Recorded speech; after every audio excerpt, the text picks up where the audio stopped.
नमस्कार, मैं हूं अभय कुमार। आप देख रहे हैं अपना खास कार्यक्रम बिहार समाचार। बिहार समाचार में खबरें बिहार की, बातें बिहार की, देश दुनिया की तमाम खबरें जो आपको जानना जरूरी है। बिहार समाचार में हम खबर लेते हैं सत्ता के गलियारों से, पंचायत के गलियों से और गांव के चौपालों से, जो कहीं न कहीं आपके जीवन को प्रभावित करता है। तो बिहार समाचार में हम पहली खबर ले रहे हैं राजनीति के गलियारों से। कुढ़नी विधानसभा की हार, जो कुढ़नी उपचुनाव में हार महागठबंधन की नहीं बल्कि जदयू की है।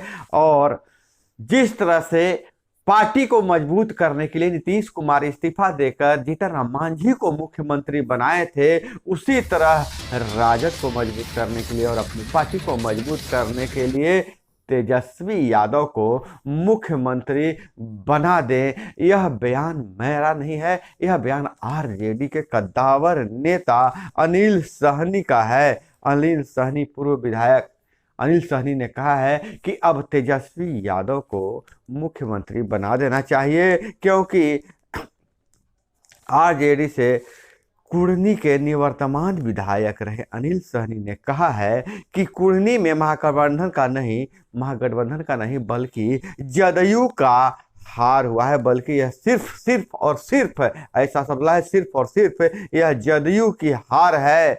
नेतृत्व, उन्होंने आरोप लगाया कि जदयू राजद नेतृत्व की सीटिंग अति पिछड़े की सीट पर अपने पास तो ले लिया, लेकिन और अपने सिंडिकेट के माध्यम से उम्मीदवार उतारा है। इस पर थोड़ा सा भी विचार नहीं किया कि राजद के लिए यह सीट कितनी महत्वपूर्ण है। ऐसे में जिस तरह से जदयू को मजबूत करने के लिए नीतीश कुमार जीतन राम मांझी को मुख्यमंत्री सीएम बनाए थे 2014 में, उसी तरह महागठबंधन की मजबूती के लिए अब तेजस्वी यादव को मुख्यमंत्री बनाए और खुद सीएम पद से इस्तीफा दे दे।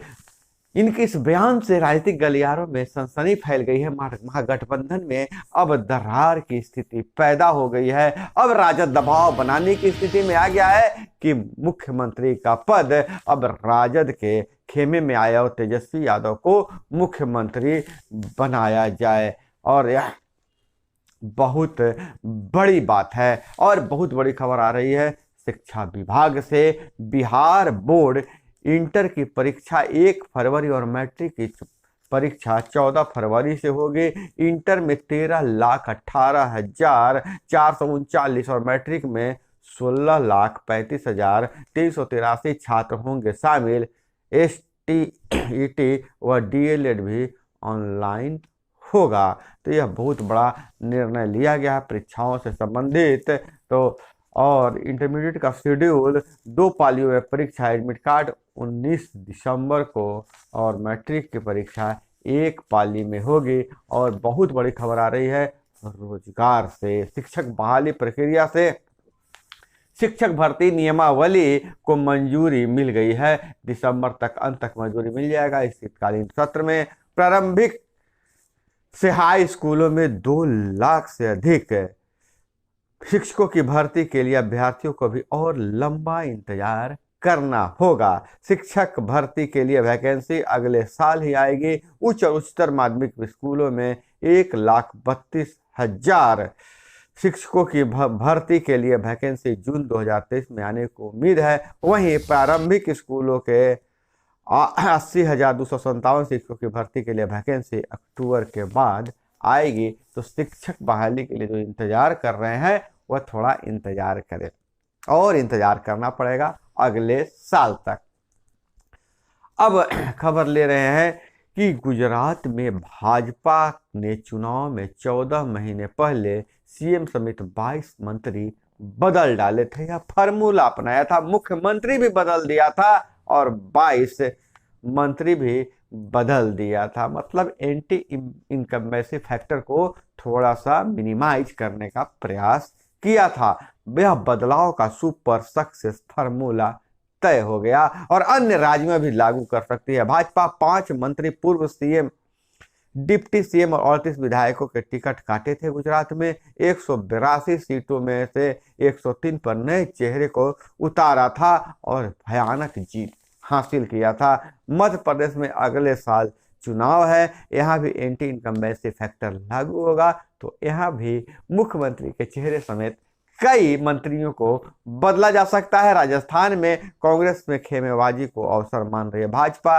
राजस्थान में भाजपा सरकार बनाने की जुगत में है, क्योंकि वहां कांग्रेस में खेमेबाजी है और यह वो अवसर के रूप में इसे इस्तेमाल करना चाहती है। वहीं छत्तीसगढ़ में भ्रष्टाचार के मुद्दे पर भाजपा मुखर हो सकती है। कुल मिलाकर अगर बात करें, गुजरात में बहुत बड़े परिवर्तन के बाद जो प्रचंड जीत का सुपर सक्सेस फार्मूला बना है, उसे लेकर अब इन तीनों राज्यों में बेचैनी है। अगले साल 2023 के नवंबर दिसंबर में मध्य प्रदेश, राजस्थान, छत्तीसगढ़ और कर्नाटक में चुनाव होने हैं। इसलिए अगले 1 से 2 महीने में इन प्रदेशों में क्या होगा इसकी स्थिति स्पष्ट हो जाएगी, क्योंकि भाजपा जो भी करना चाहेगी वह जनवरी तक पूरा करेगी, ताकि 10 से 11 महीने चुनाव की तैयारी में मिल सके। चुनाव की तैयारी के लिए 10 से 11 महीने मिल सके। और बिहार विधानसभा में शीतकालीन सत्र चालू होने वाला है, उसके लिए तैयारी शुरू हो गई है। 13 से 19 दिसंबर तक चलने वाले शीतकालीन सत्र के लिए दलीय नेताओं की बैठक हुई है। विधायकों के पूछे प्रश्न का उत्तर विधानसभा सचिवालय को समय पर भेजे। सरकार यह स्पीकर ने कहा है, सभी को चिताया है, और उन्होंने यह भी अपेक्षा की है कि विपक्ष सकारात्मक रवैया अपनाएगा। नेता विपक्ष से यह अपेक्षा की है कि वह सदन चलाने में सहयोग करेंगे, सत्र चलाने में सहयोग करेंगे। प्रश्नों का सटीक उत्तर सदन में दिया जाएगा। और बिहार की राजनीति में अप्रासंगिक नहीं रहे सीएम नीतीश कुमार। पूर्व पंचायती राज मंत्री सम्राट चौधरी का बयान है। उन्होंने कहा कि बिहार विधान परिषद में विपक्ष के नेता सम्राट चौधरी ने गुरुवार को मुख्यमंत्री नीतीश कुमार पर जोरदार सियासी हमला बोलते हुए बोला है कि बिहार की राजनीति में नीतीश कुमार अप्रासंगिक नहीं है। पर भाजपा प्रदेश कार्यालय में आयोजित जन कल्याण शिविर में उन्होंने संबोधित करते हुए कहा है, चूंकि उनकी लगातार हार हो रही है। और वहीं home based young care programme अब 20 जिलों में चलेगा। स्वास्थ्य समिति की कार्यशाला में दी गई जानकारी। पोषण स्वास्थ्य की समान रूप से है शिशु को जरूरत। अब बिहार में मतदान करने में महिलाओं की भागीदारी पुरुषों के मुकाबले अधिक है। मगध महिला कॉलेज में निर्वाचन साक्षरता कार्यक्रम मुख्य निर्वाचन पदाधिकारी बोले कि बिहार में यह गजब है कि पुरुष से ज़्यादा महिलाएं मतदान करने में आगे हैं। और इधर राजनीतिक गलियारों की अगर बात करें तो कांग्रेस के नए अध्यक्ष बन चुके हैं अखिलेश सिंह तो अनिल, और वहीं तत्कालीन कांग्रेस प्रदेश अध्यक्ष अनिल शर्मा का स्वागत समारोह सदाकत आश्रम से बाहर मेमोरियल हॉल में हुआ था, जो अभी हैं उनका हुआ था। लेकिन अब रविवार को 11 दिसंबर को नवनियुक्त प्रदेश डॉक्टर अखिलेश सिंह का स्वागत समारोह बापू सभागार में होगा, ताकि कांग्रेस अपनी ताकत दिखा सके। 7,000 से अधिक कांग्रेसियों के साथ पटना एयरपोर्ट से बापू सभागार पहुंचेगा डॉक्टर अखिलेश का काफिला। और इधर G20 के लिए पीएम की बैठक, सीएम नीतीश कुमार हुए शामिल। G20 के लिए पीएम ने बैठक बुलाई थी सारे मुख्यमंत्रियों को, जिसमें मुख्यमंत्री नीतीश कुमार भी शामिल हुए हैं। और वहीं गुजरात चुनाव के बाद एक फार्मूला और निकला है कि अगले साल चुनावी राज्यों में कांग्रेस का गणित बिगाड़ सकती है आम आदमी पार्टी। और गैस पाइपलाइन लीकेज ठीक करने को ट्रैफिक वन वे अनीसाबाद से गैस पाइपलाइन ठीक करने के लिए ट्रैफिक को वन वे किया गया। अनीसाबाद से दानापुर तक जाम लग गया है। और इधर BSEB रिफॉर्म सेकेंड फेज होगा लॉन्च। बेहतर तकनीक से होगी परीक्षा। ग्रेजुएशन पूरी करने के लिए मिलेंगे 7 साल मिलेंगे पढ़ाई के लिए। पढ़ाई के दौरान छात्रों को ब्रेक भी मिलेगा। और इधर EDL में शामिल दवाएं हर हाल में अस्पतालों में उपलब्ध हो, मरीजों को निःशुल्क दिया जाए। और बहुत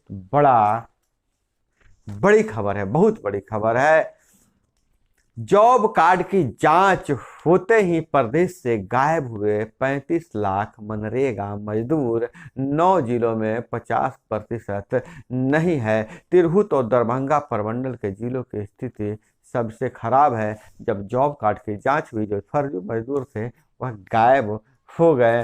तो जॉब कार्ड की जांच अब अन्य जिलों में भी होनी चाहिए और जल्द ही सभी जिलों में जॉब कार्ड की जांच होगा। वहीं तरंग प्रतियोगिता में छात्राओं से छेड़खानी, विरोध में हाथ तोड़ा विरोध करने पर हाथ तोड़ा, छात्र छात्राओं और लोगों ने विद्यालय में जड़ा ताला। यह खबर आ रही है जमुई से। जमुई सदर प्रखंड के उत्क्रमित मध्य विद्यालय भाटचक के छात्र छात्राओं भजौर गांव के स्थित सीआरपी भवन में आयोजित तरंग प्रतियोगिता में शामिल हुई थी, जहां उनके साथ छेड़छाड़ हुआ और विरोध किया तो हाथ तोड़ दिया छात्रा का, जिसके विरोध में विद्यालय में ताला जड़ दिया गया है। और इधर अगर बात करें पंचायती राज विभाग से, तो पंचायती राज विभाग अब एक नई योजना बना रही है, जिसमें जल जीवन हरियाली के तहत वार्ड सदस्यों को निगरानी की भूमिका दी जा सकती है। वार्ड सदस्य जल जीवन हरियाली की निगरानी करेंगे। वहीं दूसरी तरफ वैसे प्लॉट और जो जल स्रोत हैं जहां अतिक्रमण कर कोई भवन बना लिया गया है, उसे खेत बना लिया गया है, उसे चिन्हित कर खाली करवाया जाएगा। यह हाई कोर्ट का आदेश है, सुप्रीम कोर्ट का आदेश है। और तो वार्ड सदस्य इसमें निगरानी की भूमिका निभाएंगे। हालांकि वार्ड सदस्य लगातार अपनी 9 सूत्री मांगों को लेकर अड़े हुए हैं। सरकार इस बार शीतकालीन सत्र में वार्डों को क्या क्या देती है, यह आगे आने वाली बात है, जिस पर हमारी भी नज़र बनी हुई है। और वहीं ईरान से जो खबर निकल कर आ रही है, विदेशों से खबरों की बात करें तो महिलाओं के चेहरे और नाजुक अंगों पर सुरक्षा बल पैलेट्स दाग रहे हैं। पैलेट्स गन से गोली दाग रहे हैं। रबर की गोली होती है जिससे बहुत चोट लगता है, तो महिलाओं के चेहरे पर और उनके नाजुक अंग पे दाग रही है ईरान की सेना। सरकार से छिप कर इलाज कर रहे हैं डॉक्टर। बोले जेंडर के आधार पर घावों में अंतर होता है।